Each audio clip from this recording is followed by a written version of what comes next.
Hello, ഇന്നൊരു Sunday ആണ്. നമ്മൾ വന്നിരിക്കുന്നത് ബ്രോഡ്വേയിലേക്കാണ്. അപ്പോൾ നമുക്ക് ശരിക്കും പോകേണ്ട സ്ഥലം എത്തിയിട്ടുണ്ട്, മേത്ത ബസാർ. അതെ ഗൈസ്, നമ്മളിന്ന് എക്സ്പ്ലോർ ചെയ്യാൻ പോകുന്നത് ബ്രോഡ്വേയിലുള്ള മേത്ത ബസാറാണ്.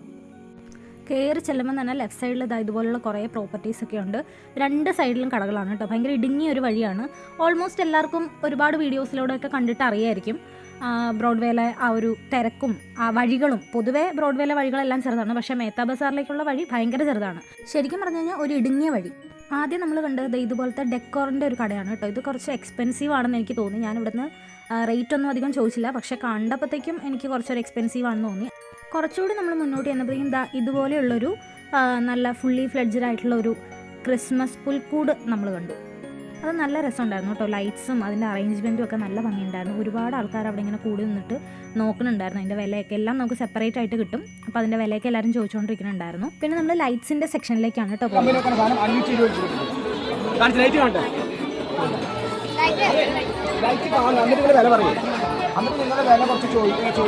അവിടെ നിന്ന് നമ്മളൊരു 2 ടൈപ്പ് ഓഫ് ലൈറ്റ്സ് വാങ്ങിയിട്ടുണ്ട്. അത് നമ്മൾ ലാസ്റ്റ് ഈ വീഡിയോൻ്റെ അവസാനം ഒരു അൺബോക്സിങ് പോലെ കാണിക്കാം കേട്ടോ. പിന്നെ നമ്മൾ കണ്ടത് കൂടുതലും സ്റ്റാർസ് വിൽക്കുന്ന ഒരു കടയാണ് കേട്ടോ. അവിടെ വേറെ പ്രോപ്പർട്ടീസൊക്കെ ഉണ്ടായിരുന്നു, പക്ഷേ സ്റ്റാർസ് ആയിരുന്നു അവിടുത്തെ മെയിൻ താരം. അപ്പോൾ അവിടെ നമ്മളൊന്ന് വെറുതെ ഒന്ന് ചെക്കൗട്ട് ചെയ്തു. അവിടെയും ഈ പറഞ്ഞ പോലെ ഈ വർഷം കുറേ അധികം ഡിസൈൻസിലെ സാധനങ്ങൾ വന്നിട്ടുണ്ട്.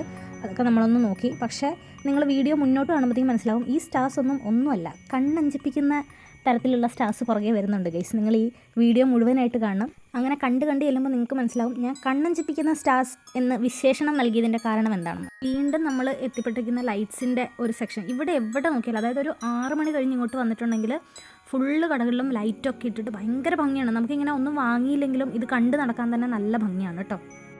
ഈ ഒരു സ്റ്റാർ നമ്മൾ നോക്കിയായിരുന്നു. അപ്പോൾ അവരതിന് 90 രൂപയാണ് പറഞ്ഞത്. പിന്നെ അത് ഈ ഒരു മാല പോലത്തെ ഇതെനിക്ക് വേണമായിരുന്നു. അപ്പോൾ ഇത് ചോദിച്ചപ്പോഴും അവരൊരു 90 രൂപയാണ് കേട്ടോ ഒരെണ്ണത്തിന് പറഞ്ഞത്. അപ്പോൾ അതെനിക്ക് ഇത്തിരി കൂടുതലാണെന്ന് തോന്നി. അപ്പോൾ ഞാൻ വിചാരിച്ചു കുറച്ചുകൂടി മുന്നോട്ട് ചെന്നിട്ട് നമുക്കത് നോക്കിയിട്ട് ഇഷ്ടപ്പെടുകയാണെങ്കിൽ അവിടുന്ന് മേടിക്കാം. ഇത്തിരി വിലക്കുറവുണ്ടെങ്കിൽ ഇത്തിരി ഉള്ളിൽ നിന്ന് മേടിക്കാം. അതല്ലെങ്കിൽ നമുക്ക് തിരിച്ച് വന്നിട്ട് ഇവിടുന്ന് തന്നെ മേടിക്കാം എന്ന് വിചാരിച്ചിട്ട് ഞങ്ങളതിൻ്റെ വിലയൊക്കെ തിരക്കിയിട്ട് പിന്നെയും മുന്നോട്ട് പോയി. തിരക്കായിരുന്നു ഗൈസ്, ഭയങ്കര തിരക്കായിരുന്നു. മുന്നോട്ട് പോകുന്നതോറും അങ്ങോട്ടും ഇങ്ങോട്ടും ഒക്കെ ആൾക്കാരിങ്ങനെ പോയിക്കൊണ്ടിരിക്കുകയായിരുന്നു. ശരിക്കും എനിക്ക് തോന്നിയത് എന്താണെന്ന് വെച്ചാൽ ഈ എറണാകുളം ജില്ലയിലുള്ള മുഴുവനും ആൾക്കാരും ബ്രോഡ്വേയിലേക്ക് ഞായറാഴ്ച വന്നിരിക്കുകയാണോ എന്ന് എനിക്ക് തോന്നിപ്പോയി. അത്ര തിരക്കായിരുന്നു. പിന്നെ എല്ലാവരുടെയും ഒരു സന്തോഷം ഇതൊക്കെ ആയിരിക്കത്തില്ലേ. ഈ തിരക്ക് കണ്ടപ്പോഴത്തേക്കും ഞാൻ അതും ആലോചിച്ചു കേട്ടോ. കാരണം ഇങ്ങനെ ഈ തിരക്കുള്ള മാർക്കറ്റിൽ വരിക, സാധനങ്ങൾ വിലപേശി മേടിക്കുക, ഈ പറഞ്ഞ പോലെ ഈ ഡെക്കറേഷൻസും കാര്യങ്ങളൊക്കെ ഇങ്ങനെ വെറുതെ നടന്നിങ്ങനെ കാണുക. ഒന്നും വാങ്ങിയില്ലെങ്കിലും ഞാൻ നേരത്തെ പറഞ്ഞ പോലെ ഇങ്ങനെ വന്ന് കാണുക, അതൊക്കെ ഇഷ്ടമുള്ള ഒരുപാട് ആൾക്കാരുണ്ടാവില്ലേ. ഞാൻ ആ കൂട്ടത്തിൽപ്പെട്ട ഒരാളാണ് കേട്ടോ. എനിക്കിങ്ങനെ കാണുന്നതും ഒന്നും വാങ്ങിയില്ലെങ്കിലും ഇങ്ങനെ നടന്നു പോയിട്ട് സാധനങ്ങളിങ്ങനെ വിലയൊക്കെ ചോദിക്കുന്നതും ബാർഗെയിൻ ചെയ്യുന്നതും ചിലതൊക്കെ മേടിക്കുന്നതും ഒക്കെ എനിക്ക് ഭയങ്കര ഇഷ്ടമുള്ള കാര്യമാണ്. അപ്പം ഞാൻ ഓരോ കടയിൽ നടന്നിട്ട് ആ പച്ച സാധനത്തിൻ്റെ വില ഇങ്ങനെ ചോദിച്ചുകൊണ്ടിരിക്കുക. കാരണം എനിക്കത് വേണം. പുൽക്കൂട് വീട്ടിലെത്തോണം ഉണ്ടാക്കാനുള്ളൊരു പ്ലാനുണ്ട്. അപ്പോൾ അത് മനസ്സിൽ കണ്ടിട്ടാണ് ഞാൻ അതിന് വേണ്ട സാധനങ്ങളൊക്കെ ഇങ്ങനെ ചോദിച്ചുകൊണ്ടിരിക്കുന്നത്. അപ്പോൾ എവിടെ നിന്നാണ് വില കുറച്ച് കിട്ടുന്നത് അനുസരിച്ചിട്ടാണ് ഞാനിങ്ങനെ ചോദിച്ചുകൊണ്ടിരിക്കുന്നത് കേട്ടോ. ഇത് ഇങ്ങനത്തെ ചെറിയ കിടുതാപ്പ് സാധനങ്ങളൊക്കെ ഒരുപാടുണ്ടായിരുന്നു. അങ്ങനെ അവസാനം നമുക്ക് വേണ്ട സാധനങ്ങൾ വളരെ വിലക്കുറവിൽ കിട്ടിയൊരു കടയിലെത്തി ഗൈസ്. നമ്മൾ നോവൽറ്റി ലേഡീസ് സ്റ്റോഴ്സ് എന്ന് പറഞ്ഞിട്ടൊരു കടയിലാണ് വന്നിരിക്കുന്നത്. മാർക്കറ്റ് റോഡിൻ്റെ അടുത്താണ് കേട്ടോ. അതായത് നമ്മുടെ മേത്ത ബസാർ കയറി വന്നിട്ട് ഏറ്റവും അവസാനം ആ ഒരു ലൈൻ അവസാനിക്കുന്നതിൻ്റെ ഏറ്റവും അവസാനം ഉള്ള കടകളിലൊന്നാണ് കേട്ടോ ഇത്. നോവൽറ്റി ലേഡീസ് സ്റ്റോഴ്സ് എന്നാണ് ഇതിൻ്റെ പേര്. എനിക്ക് ഭയങ്കര അഫോർഡബിളായിട്ട് കിട്ടി. അതായത് ഞാൻ ആ പച്ച മാല പോലത്തെ ഒരു സാധനം നേരത്തെ നിങ്ങൾക്ക് കാണിച്ചു തന്നില്ല. അതെനിക്ക് കയറി വന്ന കടകളിൽ 90 രൂപയൊക്കെ പറഞ്ഞ സാധനം ആ സെയിം ലെങ്ത്ത് തന്നെ ആ സെയിം കട്ടിയിൽ തന്നെയുള്ളത് എനിക്ക് 40 രൂപയ്ക്ക് കിട്ടി കേട്ടോ. അതുപോലെ തന്നെ കുറേ സാധനങ്ങൾക്ക് അവിടെ വിലക്കുറവുണ്ടായിരുന്നു. വിലക്കുറവെന്ന് ഞാൻ ഉദ്ദേശിച്ചത് വേറെ പല കടകളിലും കയറി വരുന്ന വഴിക്ക് ചോദിച്ചതിനേക്കാളും വിലക്കുറവ് ഈ കടയിലുണ്ടായിരുന്നു. പിന്നെ അവരുടെ പെരുമാറ്റമൊക്കെ അത്ര തിരക്കിലും നമ്മുടെ അടുത്ത് ഭയങ്കര ചിരിച്ച് കളിച്ചൊക്കെ സംസാരിച്ച് അങ്ങനെയൊക്കെയാണ് കേട്ടോ നമുക്ക് സാധനങ്ങൾ എടുത്തു തന്നത്. അമ്മയ്ക്കും ഭയങ്കര ഇഷ്ടമായി. അമ്മ ഇങ്ങനെ ഓരോരോ സാധനങ്ങളൊക്കെ ഇങ്ങനെ ചോദിച്ചുകൊണ്ടിരിക്കുകയായിരുന്നു. പിന്നെ നമ്മൾ അതിൻ്റെ ഓപ്പോസിറ്റുള്ള കടയിൽ ഇതുപോലത്തെ സാധനങ്ങളൊക്കെ കണ്ടു.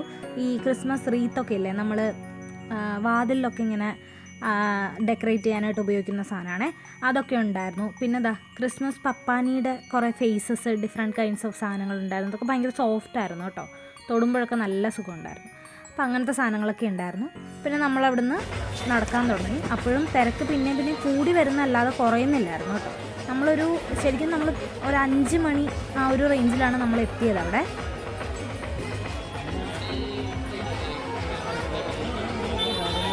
അമ്മ ഹാപ്പി അല്ലേ? ഇത്തിരി അങ്ങോട്ട് പോയി നൂലിന്റെ ഒക്കെ കടയുണ്ട്. നൂല് വാങ്ങിയോ? വേറെ സൂചിയും കാര്യങ്ങളൊക്കെ ഉണ്ട്. സൂചി ഉണ്ട്. പിന്നെ നമ്മൾ അതിൻ്റെ ഉള്ളിലേക്ക് ചെന്നപ്പോഴത്തേക്കും ഇതുപോലെ തന്നെ കുറേ ലൈറ്റ്സിൻ്റെ കടകളുണ്ടായിരുന്നു. അതുപോലെ തന്നെ ക്രിസ്മസ് റീത്തുകളുടെ കുറേ കടകളുണ്ടായിരുന്നു. ഇതൊക്കെ കാണാനായിട്ട് നല്ല ഭംഗിയുണ്ടായിരുന്നു കേട്ടോ. അപ്പം നമ്മൾ വിചാരിച്ചു ആ അറ്റം വരെ ഒന്ന് നടന്നിട്ട് തിരിച്ചു പോരാൻ. നമുക്ക് വേണ്ട സാധനങ്ങളൊക്കെ നമ്മൾ വാങ്ങിയിട്ടുണ്ടായിരുന്നു. എങ്കിലും ജസ്റ്റ് ഒന്ന് കണ്ടിട്ട് തിരിച്ചു പോരാമെന്ന് വിചാരിച്ച് നമ്മളിങ്ങനെ നടക്കുമായിരുന്നേ. ഇവിടെ നല്ല അഫോർഡബിൾ ആയിട്ടാണ് കേട്ടോ സാധനങ്ങളൊക്കെ കിട്ടുന്നത്. ഹോൾസെയിലായിട്ടുള്ള ആ ഒരു റേറ്റിൽ തന്നെയാണ് നമുക്കും അവർ തരുന്നത്. റീറ്റെയിലിനും ഹോൾസെയിലിനും ഏകദേശം ഒരേ പ്രൈസ് തന്നെയാണ്. ഒരുപാട് ഡിഫറൻസ് ഒന്നുമില്ല. ചില സാധനങ്ങൾക്കൊക്കെ ചിലപ്പോൾ ചെറിയ ഡിഫറൻസ് ഒക്കെ ഉണ്ടാവും. പിന്നെ നമ്മൾ ഈ ഒരു കടയിൽ കയറി. ഇവിടെ കയറിയപ്പോഴത്തേക്കും ബാലുവിന് ആ ഡെക്കറേറ്റീവ് ഐറ്റംസിൽ ചിലതൊക്കെ ഇഷ്ടമായി. അപ്പോൾ അത് ബാലു ഇങ്ങനെ നോക്കിക്കൊണ്ടിരിക്കുകയായിരുന്നു വാങ്ങാനായിട്ട്. നമ്മൾ അവിടെ നിന്ന് കുറച്ച് ഐറ്റംസ് വാങ്ങുകയും ചെയ്തു. ഈ കടയിലാണെങ്കിൽ ഇല്ലാത്ത സാധനങ്ങളൊന്നുമില്ല ഗൈസ്. എനിക്കാണെങ്കിൽ എല്ലാം വാങ്ങാനായിട്ട് തോന്നുമായിരുന്നു. എല്ലാം എന്ത് ഭംഗിയാണെന്നറിയാവോ കാണാനായിട്ട്. എനിക്ക് തോന്നുന്നു അവർ ആ ലൈറ്റൊക്കെ ഇട്ട് അറേഞ്ച് ചെയ്തിട്ട് ആ ഒരു റിഫ്ലക്ഷനൊക്കെ അടിച്ചിട്ട് ഉള്ളൊരു ഭംഗിയൊക്കെ ഉണ്ടെന്ന് തോന്നുന്നു. പക്ഷേ ഇതൊക്കെ നോക്കിക്കാൻ എന്ത് ഭംഗിയാണെന്നറിയോ. ആ ഒരു ബെല്ലൊക്കെ കണ്ടോ, നല്ല രസമാണ്. പിന്നെ അവർ ഫുള്ള് ലൈറ്റൊക്കെ അറേഞ്ച് ചെയ്തിട്ടിരിക്കുന്നതൊക്കെ നല്ല ഭംഗിയുണ്ടായിരുന്നു കാണാനായിട്ട്. പിന്നെ ഈ ഒരു സ്റ്റാർ എനിക്ക് ഭയങ്കര ഇഷ്ടമായി. അതിൻ്റെ ആ താഴത്തെ സാധനം ഇല്ലാത്ത സ്റ്റാർ നമ്മൾ വാങ്ങി കേട്ടോ. പിന്നെ ഇതൊക്കെ കണ്ടോ, ഈ ബെല്ല് ഇതും നല്ല ഭംഗിയുണ്ടായിരുന്നു. ആ റെഡ് നല്ല രസമുണ്ടായിരുന്നു കാണാനായിട്ട്. അങ്ങനെയല്ല. പിന്നെ ബാലു എൻ്റെ അടുത്ത് ചോദിക്കുക കേട്ടോ ഇതിൽ ഏതാ വേണ്ടതെന്ന്. നമ്മൾ ആ സിൽവറും പിന്നെ അതുപോലെ ഗോൾഡും എടുത്തിട്ടുണ്ടായിരുന്നു. നമ്മൾ ഗോൾഡാണ് ആ സാധനം ചൂസ് ചെയ്തത്. എനിക്ക് ഈ കടയിൽ കയറിയപ്പോഴത്തേക്കും തോന്നിയൊരു കാര്യം, അത്ര ഭംഗിയായിട്ട് അവർ ആ കടേനെ നന്നായിട്ട് ഡെക്കറേറ്റ് ചെയ്ത് വെച്ചിട്ടുണ്ട്. അതിൻ്റെ നടുക്കൊക്കെ നിന്നിട്ട് ഇങ്ങനെ ഫോട്ടോസൊക്കെ എടുക്കാനായിട്ട് നല്ല ഭംഗിയായിരിക്കും കേട്ടോ. അപ്പോൾ ഞാൻ അവിടെ കടയിൽ തന്നെ ഒരു ചേട്ടനോട് പറഞ്ഞിട്ട് 1-2 ഫോട്ടോസൊക്കെ അവിടെ നിന്ന് എടുത്തായിരുന്നു. പിന്നെ ഇതിന് അത്യാവശ്യം എക്സ്പെൻസീവ് ആണ് കേട്ടോ. ഇതൊരു 260 രൂപ അത്രയൊക്കെയാണ് പറഞ്ഞത്. പക്ഷേ അതിനുള്ള സാധനം ഉണ്ടായിരുന്നു, നല്ല ഭംഗിയുണ്ടായിരുന്നു അതും കാണാനായിട്ട്. പിന്നെ നമ്മൾ അവിടുന്ന് സാധനങ്ങളൊക്കെ മേടിച്ചിട്ട് പതുക്കെ ഇറങ്ങി. പിന്നെ നമ്മൾ പോയത് സ്റ്റാർസിൻ്റെയൊക്കെ ഒരു സ്ഥലത്തേക്കാണ് കേട്ടോ. സ്റ്റാർസൊക്കെ കൂടുതലായിട്ട് കിട്ടുന്ന ഒരു ഭാഗത്തേക്കാണ് നമ്മൾ പോയത്. അതിൻ്റെ ഉള്ളിൽ തന്നെ ഇവിടെയാണ് ഞാൻ പറഞ്ഞ കണ്ണഞ്ചിക്കുന്ന ആ സാധനങ്ങൾ. അത് വരാൻ പോകുന്നേ ഉള്ളൂ. കണ്ണഞ്ചിക്കുന്ന, നിങ്ങളുടെ കണ്ണുകൾ അഞ്ചും ഗൈസ്. അത്ര ഭംഗിയുള്ള സാധനങ്ങളാണ് വരാൻ പോകുന്നത്. കാരണം ഈ ആകാശത്ത് എന്ന് പറഞ്ഞ പോലെ മുകളിൽ ഇങ്ങനെ ഡിഫറെൻറ്റ് വെറൈറ്റീസ് ഓഫ് സ്റ്റാർസ് ഇങ്ങനെ കെട്ടി തൂക്കിയിട്ടിരിക്കുന്നത്. എന്നിട്ട് നമ്മൾ അതിൻ്റെ താഴെ കൂടി ഇങ്ങനെ നടന്നു പോകും. എന്ത് ഭംഗിയാണെന്നറിയോ. ശരിക്കും നമ്മൾ എക്സ്പീരിയൻസ് ചെയ്യേണ്ട ഒരു സാധനം. ഒരു 100 മീറ്ററോളം ഒരറ്റത്തുനിന്ന് അങ്ങേ അറ്റം വരെ ഇങ്ങനെ മുകളിൽ ഇങ്ങനെ സ്റ്റാർസ് തൂക്കിയിട്ടിട്ട് ലൈറ്റുമായിട്ട് അതിങ്ങനെ കത്തിക്കൊണ്ടിരിക്കുക. അത് ആ രാത്രിയിൽ തന്നെ ചെന്ന് എക്സ്പീരിയൻസ് ചെയ്യുമ്പോഴാണ് അതിൻ്റെ ഒരു ഭംഗി നമുക്ക് മനസ്സിലാവുന്നത്.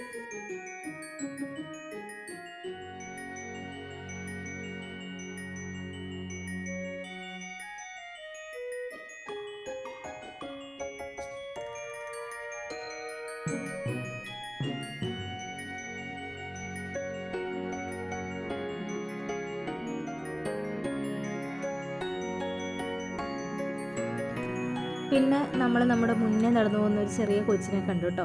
അവന് പോകുന്ന വഴിക്ക് സാധനങ്ങളിലൊക്കെ ഇങ്ങനെ തൊട്ട് പോകുമായിരുന്നു. അച്ഛ പതുക്കെ അവനെ കളിപ്പിക്കാനൊക്കെ തുടങ്ങി. എനിക്ക് പൊതുവേ ഇങ്ങനെയുള്ള സ്ഥലങ്ങളിൽ കുട്ടികളെ കൊണ്ടുവരുന്നതിനോടൊന്നും ഒട്ടും താല്പര്യമില്ല കേട്ടോ. കാരണം ഒരുപാട് ആൾക്കാരുണ്ടാവും. അവർക്കൊക്കെ എന്തൊക്കെ, ഇപ്പോൾ ചിലർക്ക് പനി ഉണ്ടാവാം, അങ്ങനെയൊക്കെയുള്ള ആൾക്കാരൊക്കെ വരുന്ന സ്ഥലമായിരിക്കും. അപ്പോൾ ഈ പിള്ളേർക്ക് ഇതൊക്കെ പിടിപെട്ടാൽ ഇത്തിരി പണിയാണ്.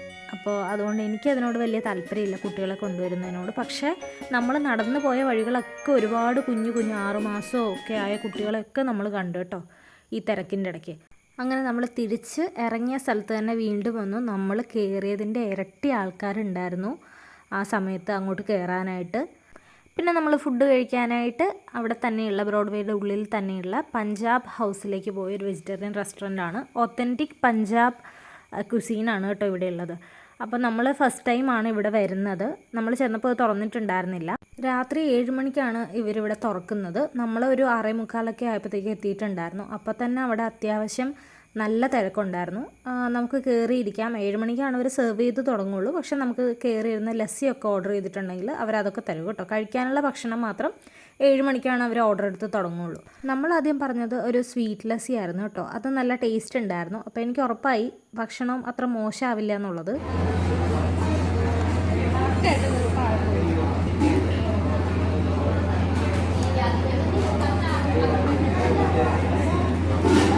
എങ്ങനെയുണ്ട്?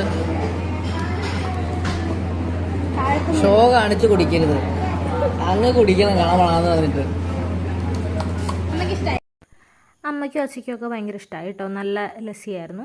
അപ്പോൾ നമ്മൾ ഇതിൻ്റെ ടേസ്റ്റ് കാരണം നമ്മളൊരു മാംഗോ ലസ്സി കൂടി പറഞ്ഞു. മാംഗോ ലസ്സിയും അതുപോലെ നല്ല ടേസ്റ്റ് ഉണ്ടായിരുന്നു. നല്ല കട്ടിയുണ്ട്. അതുപോലെ തന്നെ നമുക്ക് ആ മാംഗോൻ്റെ ചെറിയ തരികളൊക്കെ നമുക്കിങ്ങനെ കഴിക്കാനായിട്ട് കിട്ടും കേട്ടോ. അമ്മയ്ക്ക് പച്ചമുളക് കഴിക്കണോ? ട്രൈ ചെയ്ത് നോക്ക്. ബാലോനാണോ? ഒന്ന് ഈ പച്ചമുളക് കഴുകിയിട്ടുണ്ടോന്ന് അറിയില്ല. പിന്നെ നമ്മളൊന്ന് പകുതി കഴിച്ചിലൂടെ വെക്കാനും പാടില്ല.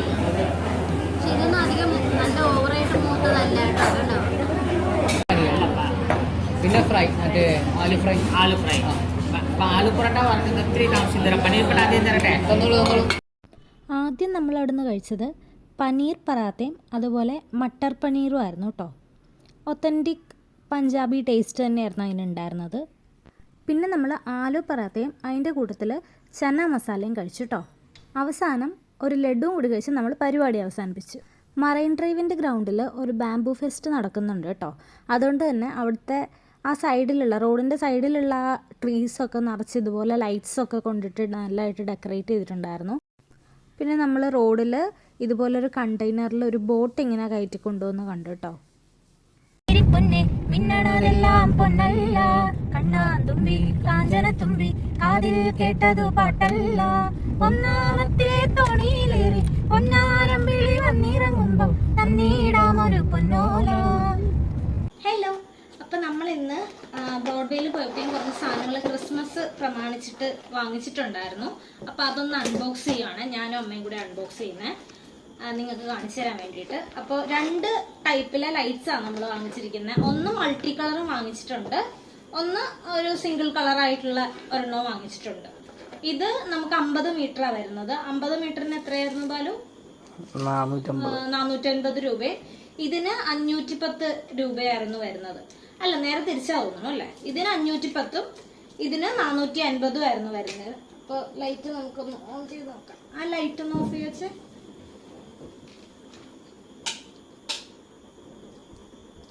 അതാണ് സിംഗിൾ കളർ ലൈറ്റ്. ഇങ്ങനെയാണ് കേട്ടോ കത്തുന്നത്. അതൊരു 50 മീറ്റർ ഉണ്ട്. നമുക്ക് 450 രൂപയ്ക്ക് കിട്ടും. ഇനി നമുക്ക് മൾട്ടി കളർ ഇങ്ങനെയാണ്. ഇതും 50 മീറ്റർ തന്നെയാണ്. ഇത് 510 രൂപയ്ക്കാണ് നമുക്ക് കിട്ടിയത്. പിന്നെ നമ്മൾ ക്രിസ്മസ് ട്രീ നമ്മൾ ഇത്തവണ വീട്ടിൽ ഉണ്ടാക്കാന്ന് വിചാരിച്ചു. അപ്പൊ അതിന് വേണ്ടിയിട്ട് നമ്മൾ ഈ ടൈപ്പ് സാധനം മേടിച്ചിട്ടുണ്ട്. ഇതിന് ഒരെണ്ണത്തിന് നമുക്ക് വന്നത് 40 രൂപയായിരുന്നേ. നോവൽറ്റി എന്ന് പറഞ്ഞിട്ടൊരു സ്റ്റോറിൽ നിന്ന് നമ്മൾ മേടിച്ചത്. ബാക്കിയുള്ളിടത്തെല്ലാം നമ്മൾ മേത്ത ബസാറിലേക്ക് കയറി വരുമ്പോഴത്തേക്കും എല്ലായിടത്തും ചോദിച്ചപ്പോഴത്തേക്കും ഇതിന് ഒരു 90 രൂപയൊക്കെ പറഞ്ഞിട്ടുണ്ടായിരുന്നു. നമ്മൾ മേത്ത ബസാറിലേക്ക് കയറുമ്പോഴത്തേക്കും മേടിക്കരുത്. ആ ഏറ്റവും എൻഡിലെത്തുമ്പോഴത്തേക്കും എല്ലായിടത്തും പൈസ ഒക്കെ നമ്മൾ ചോദിച്ചിട്ട് പോകും. എന്നിട്ട് ഏറ്റവും എൻഡിലെത്തുമ്പോഴത്തേക്കും വേണം നമ്മളിത് മേടിക്കാനായിട്ട്. ആ ഒരു മാർക്കറ്റ് റോഡിന്റെ ഒക്കെ സൈഡിലുള്ള ആ ഒരു കടയിലേക്കൊക്കെ എത്തുമ്പോഴത്തേക്കും നേരെ പകുതിയായിട്ട് ഇതിന്റെ വില കുറഞ്ഞിട്ടുണ്ട്. അത് നമ്മളൊരു 5 എണ്ണം മേടിച്ചിട്ടുണ്ട്. പിന്നെ അതിന്റെ തന്നെ വേറൊരു കളർ ഇതൊരെണ്ണം വാങ്ങിയിട്ടുണ്ട്. അതിന്റെ ഐഡിയ ആരാ പറഞ്ഞത്? അത് അമ്മ. ഇത് മഞ്ഞ് പോലെ ഉണ്ട് എന്ന് പറഞ്ഞിട്ട് അമ്മ മേടിച്ചത്.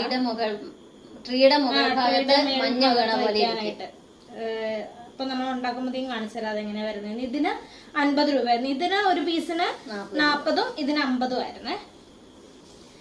പിന്നെ നമ്മൾ കുറച്ച് ഡെക്കറേറ്റീവ് ഐറ്റംസ് ആണ് മേടിച്ചിരിക്കുന്നത്. ഇതിന് എത്രയായിരുന്നു? 40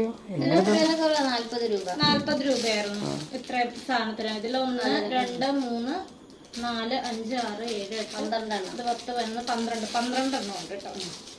ഇത് 6 എണ്ണം. ഇതിന് എത്രയായിരുന്നു? അതിന് 30 രൂപ. 30 രൂപ. എല്ലാം നമുക്കറിയാലോ. പിന്നെ നമ്മൾ അസോർട്ടഡ് ആയിട്ടുള്ള ഒരു സാധനം മേടിച്ചിട്ടുണ്ടായിരുന്നു കേട്ടോ. ഇതില് മറ്റേ പൈൻ ട്രീയുടെ കായൊക്കെ ഉണ്ട്. പിന്നെ ഗോൾഡൻ ഹാങ്ങിങ്സ് ഒക്കെ ഉണ്ട്. മെറി ക്രിസ്മസ് എന്ന് പറഞ്ഞിട്ടൊരു സാധനം ഉണ്ട്. ഇതിന് 50 രൂപ. ഇത് ഇച്ചിരി ഇതിനൊക്കെ വെച്ച് നോക്കുമ്പോഴത്തേക്ക് ഇത്തിരി കൂടുതൽ ഇതിനാണ്. ഇതിനെത്രയായിരുന്നു? സിൽവർ കളർ 70 രൂപ. ഇത് അത്യാവശ്യം 70 ഇല്ല അല്ലേ, ഒരു 60 ആ ഒരു റേഞ്ചിലുള്ള ഒരു സാധനമാണ്. അതും നമുക്ക് അത്യാവശ്യം ഉണ്ട് അല്ലേ. അതും 12 എണ്ണോ അതും ഉണ്ട്. പിന്നെ ഇത് നമുക്ക് കുറച്ച് കൂടുതലായിരുന്നു. 120 രൂപയായി ഇതിന്. ഇതും ഈ പറഞ്ഞ പോലെ അസോർട്ടഡ് ആയിട്ട് ഗിഫ്റ്റ്സ് ഒക്കെ ഇങ്ങനെ ഉള്ളൊരു ടൈപ്പ് സാധനം. പിന്നെ നമ്മള് മുകളിൽ വെക്കാനായിട്ട് ഒരു ഇത് മേടിച്ചു. ഇതിന് 70 രൂപയായിരുന്നു. നമ്മൾ ഉള്ളിലുള്ള ഒരു കടയിൽ നിന്നാണ് മേടിച്ചത്. വേറൊരു കടയിൽ നിന്ന് മേടിച്ച സാധനം ഇതിന് 70 ആയിരുന്നു. ഇതിന്റെ ഒക്കെ പുറമെ അമ്മ ഒരു സാധനം സ്പെഷ്യലായിട്ടൊരു സാധനം മേടിച്ചിട്ടുണ്ട്. പാത്രം കഴുകാനാണ് ഇതിങ്ങനെ ഇത് കൊണ്ടുവന്നപ്പോഴാണ് ഞാൻ കാണണേ. ഇത് ഞാൻ വിചാരിച്ചു ഇതെന്താ ഇതിന്റെ അകത്ത് ഇനി വല്ലതും നിറച്ചിട്ട് വെക്കാനാണ്. കാരണം ഇത് കണ്ടോ, 2 ഇതുപോലെ ഉണ്ട്. എന്നിട്ട് ഞാൻ നോക്കുക ഇവിടെ എവിടെയാ തുറക്കാനുള്ളത്, ഇതിന്റെ അകത്ത് വല്ല നിറച്ചിട്ട് ഇങ്ങനെ തൂക്കാനുള്ളതാന്ന് ഇത് വെറുതെ ഇങ്ങനെ തുണി പിടിച്ച് സോപ്പ് വെച്ചിട്ട് അങ്ങനെ നന്നായിട്ട് കരിയും ചെളിയും എല്ലാം പോകും. പോണ ഒരു സാധനം. പാത്രം കഴുകാൻ ഒന്നിന് 15 രൂപയല്ലോ. 15 രൂപയുള്ളൂ. അപ്പൊ അതിന് 2 മേടിച്ചിട്ടുണ്ട്. അപ്പൊ ഇത്ര സാധനമാണ് നമ്മൾ എവിടുന്ന് മേടിച്ചത്? മേത്ത ബസാറിന്ന് മേടിച്ചത്. അപ്പൊ ഇനി അടുത്ത വീഡിയോയില് നമ്മൾ എന്തായിട്ടായിരിക്കും വരണേ? ഇതൊക്കെ സെറ്റ് ചെയ്തിട്ട് വരും. ഓക്കെ, ടാറ്റാ.